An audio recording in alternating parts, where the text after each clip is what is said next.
त्रिपाठी जी, मैं ब्राह्मण हूं संस्था के संस्थापक हैं, चेयरमैन हैं, अध्यक्ष हैं, डायरेक्टर हैं। करोड़ों इनके सदस्य हैं पूरी दुनिया में, करोड़ों इनके फॉलोअर्स हैं पूरी दुनिया में।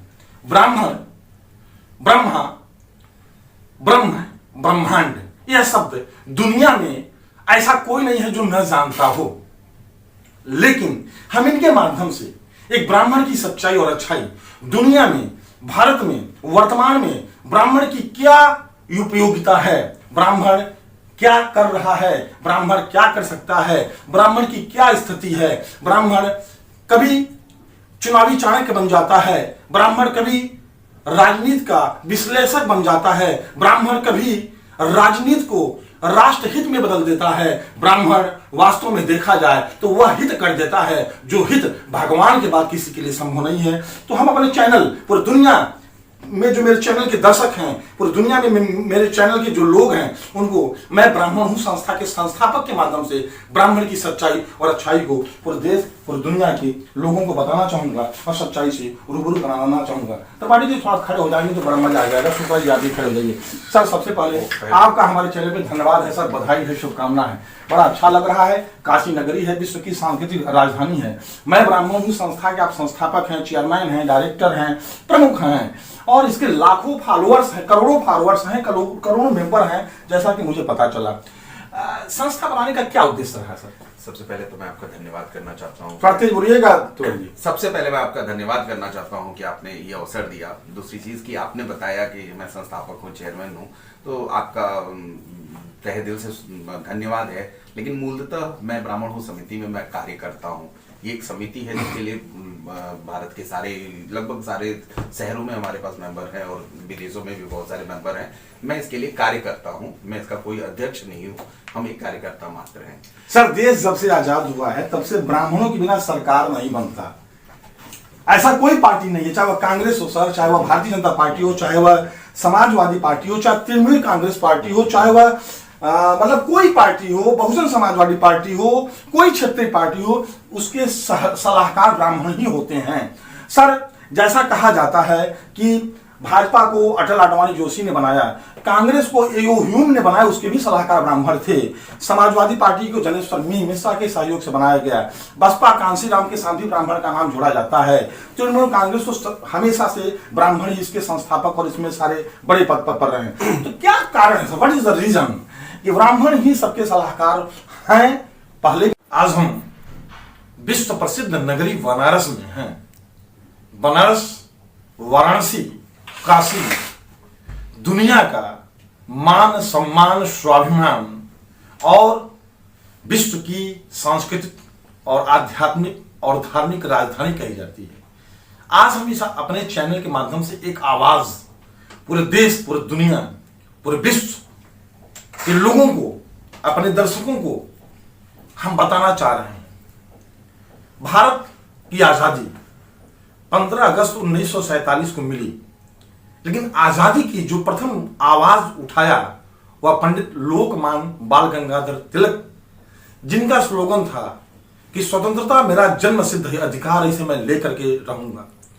जो बिगुल उन्होंने बजाया, उस बिगुल के साथ साथ लाखों करोड़ों का कारवां बढ़ता गया और अंग्रेजों को भारत छोड़ करके अपने देश जाना पड़ा और भारत आजाद हुआ।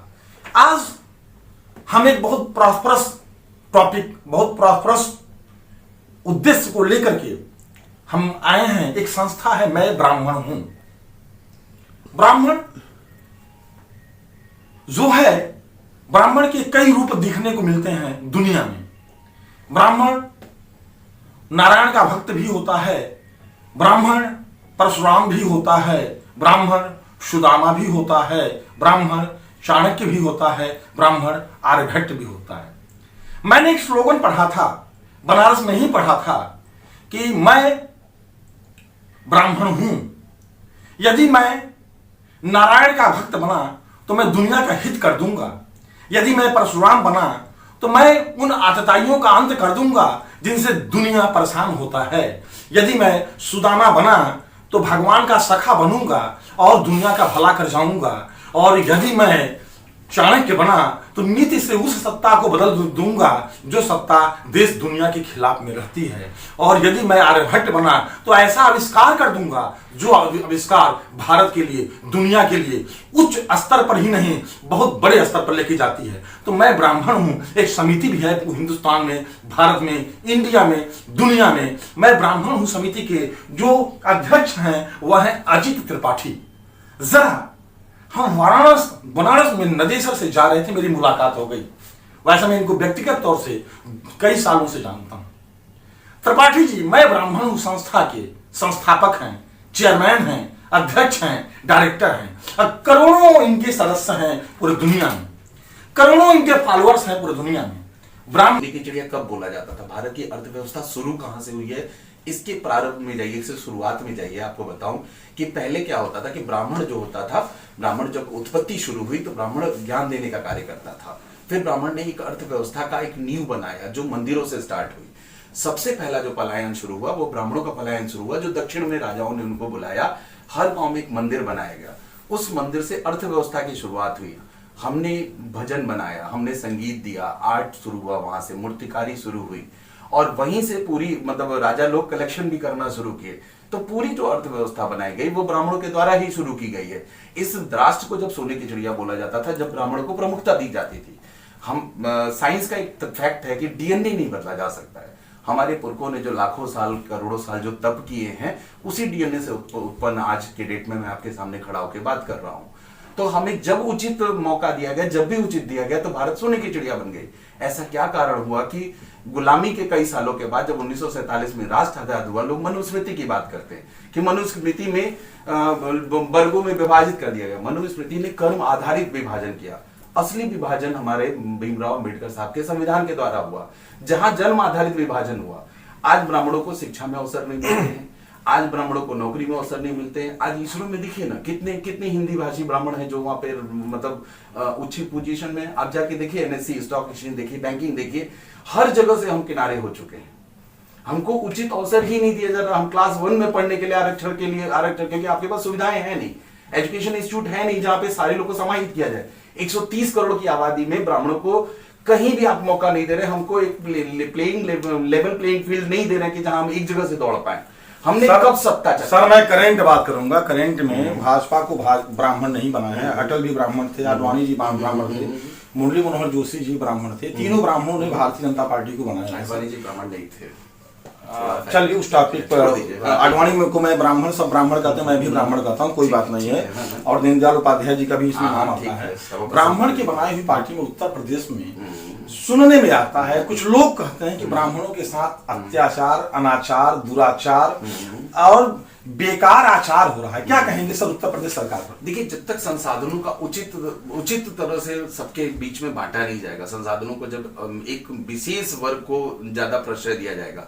लेकिन मेरा कहना कुछ नहीं है, हर वर्ग का यहाँ पे है। लेकिन जिस दिन शराब में, जिस दिन ठेकेदारी में, जिस दिन खनन में, जिस दिन नॉर्मल एक आदमी आके काम करने लगेगा, उस दिन यहाँ की कानून व्यवस्था ठीक हो जाएगी। हम बता रहे हैं, इन जो बिजनेस हम बता रहे हैं जो सबसे ज्यादा रेवेन्यू कलेक्ट करते हैं, इन बिजनेस में ब्राह्मणों की कितनी, शराब में, जिस दिन ठेकेदारी में, जिस दिन खनन में, जिस दिन नॉर्मल एक आदमी आके काम करने लगेगा, उस दिन यहाँ की कानून व्यवस्था ठीक हो जाएगी। हम बता रहे हैं, इन जो बिजनेस हम बता रहे हैं जो सबसे ज्यादा रेवेन्यू कलेक्ट करते हैं, इन बिजनेस में ब्राह्मणों की कितनी मतलब कितनी प्रतिशत उनका भागीदारी है, ये आपको मालूम है। ठीक है, आज ब्राह्मण करता क्या है? एक छोटी सी शादी में जाए जहां हम 7 जन्मों का कॉन्ट्रैक्ट कराते हैं। आप किसी आर्किटेक्ट के पास पर चल जाइए, अगर वो 100 करोड़ का प्रोजेक्ट बना रहा है तो वो परसेंटेज में पैसा लेता है। आप एक वकील के पास पहुंच जाइए, वो किसी कॉन्ट्रैक्ट को बनाता है तो वो भी परसेंटेज में पैसा लेता है। हम आपको एक शादी की बात बताएं, हम 7 जन्मों का कॉन्ट्रैक्ट भारत हिंदू रीति रिवाज से कर रहे हैं, सनातनी रीति रिवाज से कर रहे हैं। उस कॉन्ट्रैक्ट के बाद हमको 500,000 रुपया भी मिलना मुश्किल है, जबकि कैटरिंग वाला लाख रुपए ले जाएगा, जगह वाला 5 लाख ले जाएगा, सब कुछ ले जाएगा। जो वो कॉन्ट्रैक्ट कराता है उसको उचित पारिश्रमिक नहीं देंगे। आज देखिए ना ब्राह्मणों की स्थिति जो कर्मकांड में है, वो आज घर में बच्चों को पढ़ाने लायक नहीं रह गए। सरकारी स्कूल में किसके बच्चे पढ़ते हैं? नहीं, आपका मुद्दा बहुत जेन्युइन मुद्दा आपने उठाया है कि ब्राह्मण का जो दक्षिण वाला है वो मानदेय तय होना चाहिए। मानदेय तय नहीं होना चाहिए, हमारी मतलब उपयोगिता रहनी चाहिए। राम मंदिर का ट्रस्ट बना, उस ट्रस्ट में ब्राह्मणों को लेने की नहीं जल्दी थी और वर्गों को शामिल करने की जल्दी थी। ठीक है, अरे भाई कुछ काम तो ऐसे हैं जो हमारे डीएनए में है। धर्म को निष्पादित और परिभाषित करने का काम हमारा है। जब तक धर्म को निष्पादित और परिभाषित और निष्पादित करने का काम उचित हाथों में नहीं जाएगा, इस धर्म को नारे नहीं बचा पाएंगे। इस धर्म को बचाने के लिए इसके मूल को बचाना है। जाके देखिए ना संस्कृत विद्यालयों की हालत, और आप कह रहे धर्म बच जाएगा, कुछ नहीं बचेगा। देखिए ना हिंदी भाषियों की हालत, आप किसी भी प्राइवेट कंपनी में नौकरी नहीं कर सकते अगर आपको अंग्रेजी नहीं आती है। अब देखिए ना कहीं भी हालत, किस जगह पे हम हैं। सर कुछ मीडिया में बयान आया था कि मोदी जी के माध्यम से या मोदी जी के किसी प्रशंसक के माध्यम से कहा गया था कि मैं मोदी जी भी या मोदी जी से जुड़े लोग भी ब्राह्मण है, क्या कहेंगे सर? एकदम ब्राह्मण है, सब ब्राह्मण है। मोदी जी से जुड़े हुए लोग, मोदी जी बहुत अच्छे नेता हैं, उन्होंने भारत के लिए बहुत सारे काम किए, धारा 370 खत्म किया, बहुत अच्छे अच्छे कार्य हैं जिन कार्यों का पूर्ण समर्थन है। लेकिन 2014 में जब मोदी जी आए थे और बोला था गंगा ने मुझे बुलाया है, उसके बाद उन्होंने बोला था कि पूर्वांचल को हम सबसे पहले विकास देंगे। विकास क्या, हमको 70 साल बाद रोड और बिजली मिलना विकास होता है? जीडीपी की बात हो रही है कि यूपी की जीडीपी डबल हो गई। मैं चुनौती देता हूं कि गाजीपुर की, सोनभद्र की, भदोही की, बस्ती की, खल्लाबाद की श्वेत पत्र लाए कि जीडीपी कैसे डबल हो गई। आप एनसीआर से जुड़े हुए इलाकों की जीडीपी डबल कर देते हैं और कहते हैं पूरी यूपी की डबल हो गई।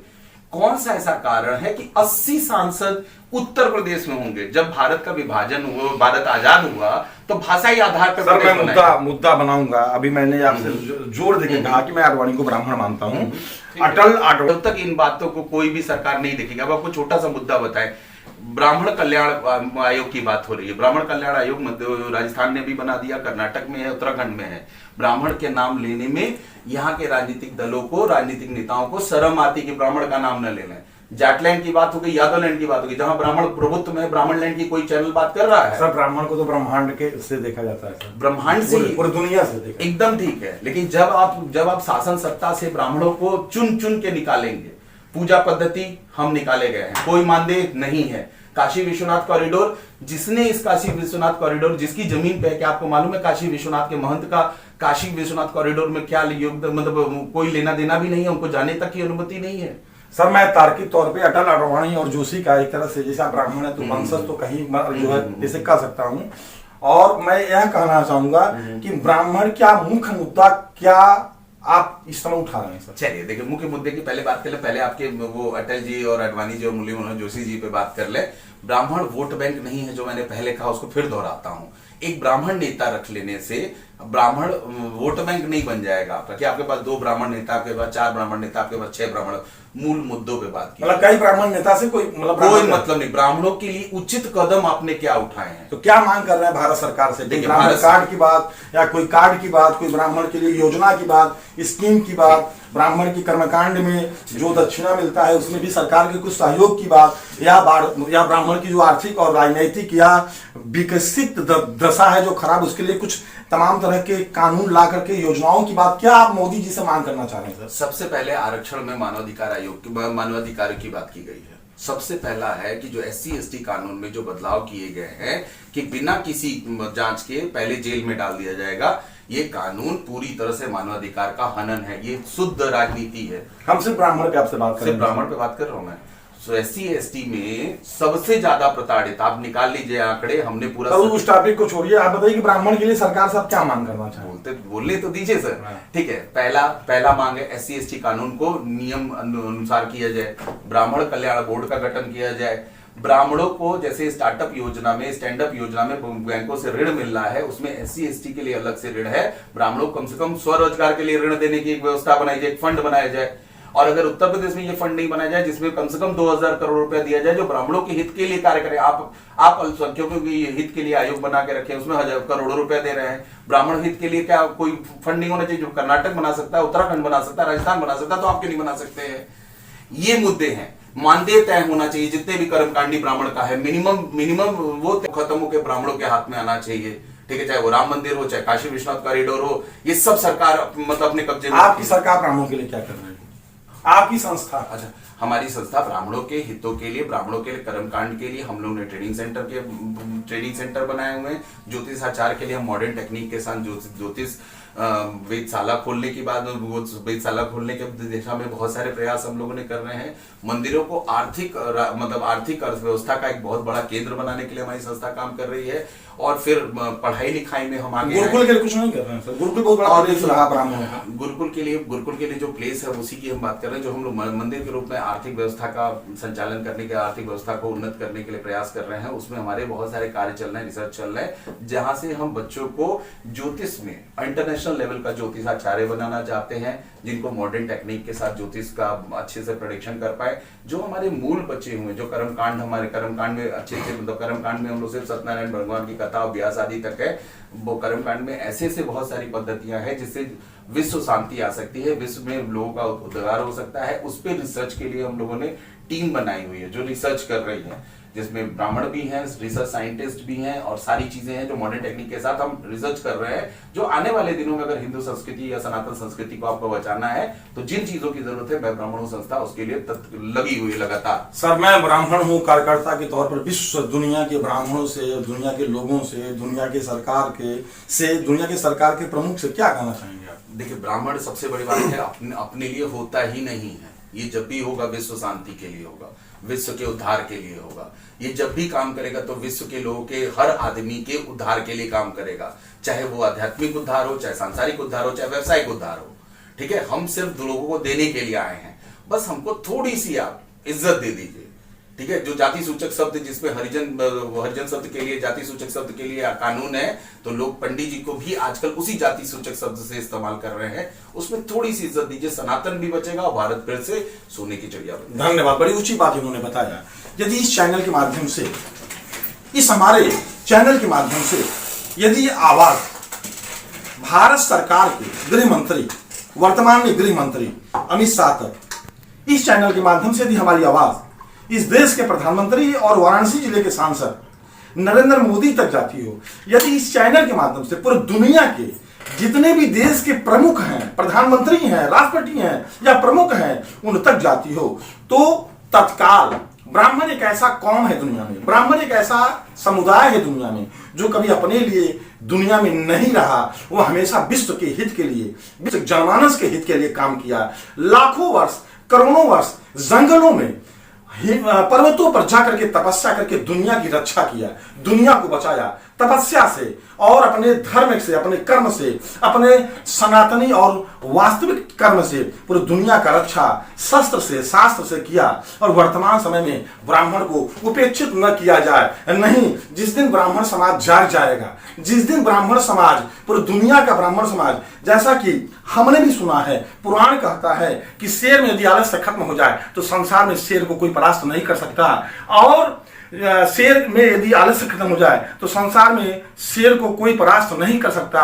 उसी तरह से सर्प में यदि भय खत्म हो जाए, सर्प में यदि भय खत्म हो जाए तो सर्प को दुनिया में कोई परास्त नहीं कर सकता। अब ब्राह्मणों में यदि एकता हो जाए तो दुनिया में ब्राह्मणों को कोई परास्त नहीं कर सकता। यह मेरा पुराण कहता है। तो अजित त्रिपाठी जी, मैं ब्राह्मण हूं के कार्यकर्ता के तौर पर इनका कहना है कि सरकार को ब्राह्मण आयोग बनाना चाहिए, भारत सरकार को ब्राह्मण आयोग बनाना चाहिए, और भारत सरकार को ब्राह्मणों के हित के लिए तमाम तरह का यदि योजना नहीं निकालते हैं तो ब्राह्मण समुदाय पुनः उस पग पर, उस डगर पर, उस कार्य पर, उस तपस्या की ओर बढ़ेगा जिस तपस्या से दुनिया का तो हित होगा ही होगा, लेकिन ब्राह्मण अपना हित स्वयं करने में सक्षम होगा।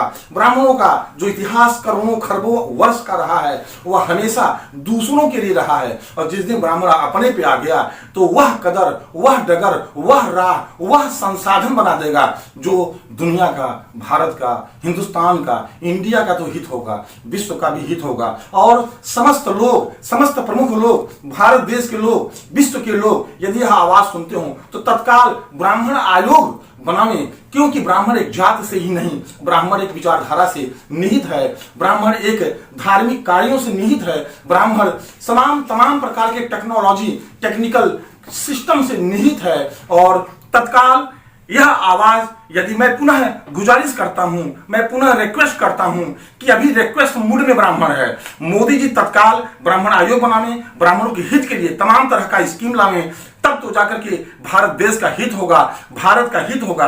वरना वह कदम यदि बढ़ गई, वह डगर, वह दिशा यदि बढ़ गई, वह कारवां बढ़ गया, तो स्वयं ब्राह्मण अपने आप में सक्षम है और वह काम कर जाएगा जिस काम की अंदेशा सरकार तो छोड़ दीजिए, प्रशासन तो छोड़ दीजिए, पब्लिक तो छोड़ दीजिए, दुनिया को अंदेशा नहीं रहा होगा या रहेगा। धन्यवाद। इसी विचारधाराओं के साथ हिंदुस्तान के एक बड़े चैनल से